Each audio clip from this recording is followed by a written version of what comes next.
आज का दिव्य संदेश तुम्हारे लिए है प्रिय। अपने बारे में जानने का तरीका है चिंतन और मनन। कुंभ दर्शन के लिए प्रयागराज जाना हुआ था। अनेक रंगों में रमे लोगों में भी एक बात कॉमन थी, सभी के चेहरे पर खुशी। क्या सचमुच ऐसा है? इसी उधेड़ बूंद में था कि मेरी नज़र माला बेचने वाली एक लड़की पर पड़ी। उसके चेहरे पर बहुत थकान थी, फिर भी वह बेपरवाह दिख रही थी। पास जाकर पूछा, तुम्हारी सारी मालाएं बिक जाएंगी? लड़की ने जवाब दिया, नहीं, नहीं बिकी तो भी क्या होगा। उसके इस जवाब ने मुझे झकझोर दिया, मजबूर किया कि अपने ऊपर चिंतन और मनन करूं। चिंतन और मनन मजबूत मानसिक साधन है जो दर्पण की तरह काम करता है। इसमें हम अपने भीतर देखते हैं। चिंतन एक मानसिक प्रक्रिया है जो सभी प्राणियों में होती है। इस प्रक्रिया की शुरुआत उस समय होती है जब कोई समस्या आ जाती है। चिंतन मनन एक जीव का दूसरे जीव के साथ सूचनाओं का आदान प्रदान और उस पर गहरा विचार विमर्श है। यह हमारे विचारों और भावनाओं के साथ सक्रिय जुड़ाव है बच्चे।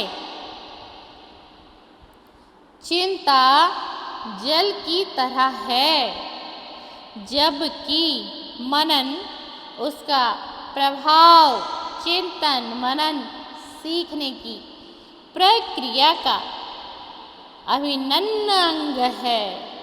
यह हमें संवेदनशीलता के करीब ले जाता है ताकि अपने अंदर में झांक कर स्वयं को देख सके, अपने बारे में। और हम कैसे सीखते हैं बच्चे?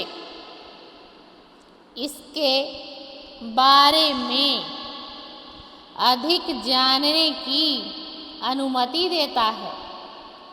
चिंतन मनन और विचार में सबसे बड़ा अंतर यह है कि विचारों का चिंतन मनन किया जा सकता है बच्चे, लेकिन विचार के बिना चिंतन या मनन का कोई अस्तित्व ही नहीं होता है।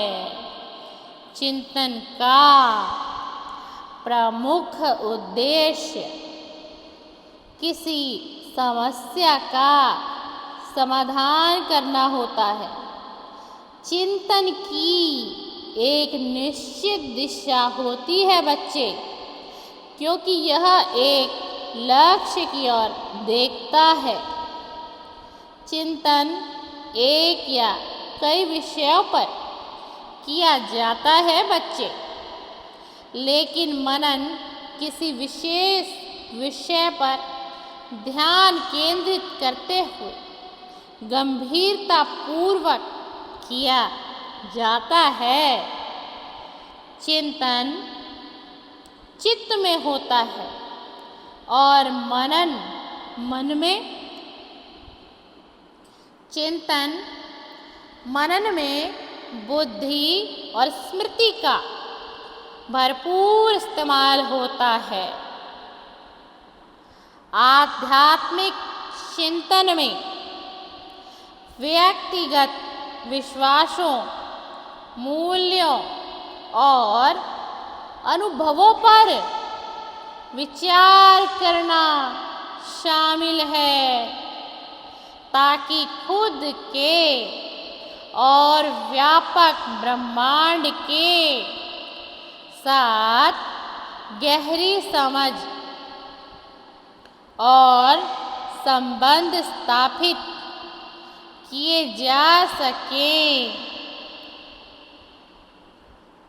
अक्सर तुमने देखा होगा, जाना भी होगा और मेरे बच्चे तुमने समझा भी होगा कि अक्सर हताशा, निराशा में सकारात्मक चिंतन लाभ पहुंचता है।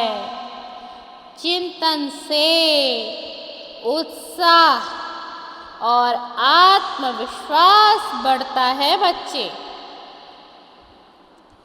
कार्य करने की शक्ति बढ़ जाती है। व्यवसाय में चिंतन शांत वातावरण बनाने की प्रक्रिया में है। उसमें हम अगर देखेंगे ना तो विभिन्न पहलुओं पर विचार भी कर सकते हैं बच्चे।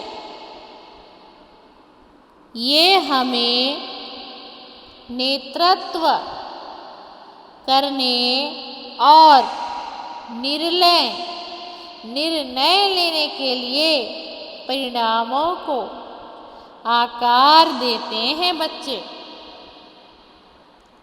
यह आपके दृष्टिकोण की